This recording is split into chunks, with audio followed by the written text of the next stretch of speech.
it's Ron Domin from Flaming River. Ron, how you doing, man? Great. Great to see you again, buddy. Rack and pinion. You know, I've always been sort of mesmerized by rack and pinion. I don't fully understand it. And I know you can do a conversion back in the day, but it was a lot of work.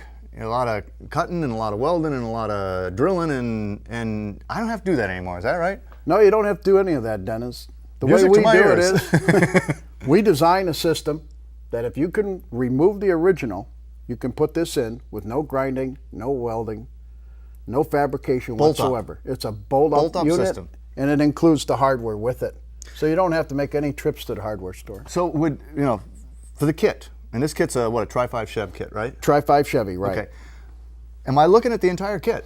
You're looking at everything. It even comes with a brand new tilt steering column. That's and nice. you know that 57 never did not have that, did it? Did not No, have it didn't. So it even comes with the column, eh? Oh yeah, yes it does. And then you can get it in a polished column, paintable column, very much the way you want to make it. Kind of custom the way you want it to do. Right. Included with it is the floor mount, which is always the difficult part when you're replacing a steering column in a 57 Chevy. And that comes with the kit, along with the universal joints, the support bearing, and the female plug adapter for the original Chevy harness. Now the 57 didn't have flashers either. Does this harness give you that now? The harness is capable of it. You might have to install a relay or two, but other than that, yes, you can add ready to flashers go. to your 57. In my mind, I'm trying to figure this out. Now, Okay. take me through this whole bolt-up thing. This is the rack and pinion unit, but it's this cradle here that's really the key, kind of Flaming River's claim to fame on these kits, isn't Well, it? actually, the cradle's the unique part of this whole thing because it integrates into the chassis, which therefore holds the power rack and pinion, which is hydraulic, as you know.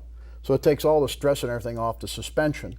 So when you connect it to your standard outer tie rod ends, the chassis is holding the cradle, which is patented, and the power rack is attached to that. All you do therefore is attach your universal joints to your new steering column, connect the pump that we provide with you, and the bracket for small block Chevy, the reservoir over here, wherever you want it, on the radiator support or on the firewall or inner fender, and get a set of hoses, which are not included in the kit.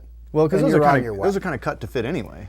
Yeah, they are. Everybody has a so preference, kind of where like they're where gonna they put it. want to put the reservoir. So that reservoir is kind of small. Do you have any air issues or anything? No, we don't. What's really unique about that reservoir, internally it has a cane, a metal tube cane, which prevents any air from being trapped back into the system. So once you bleed it out, you're good to go. You're good to go.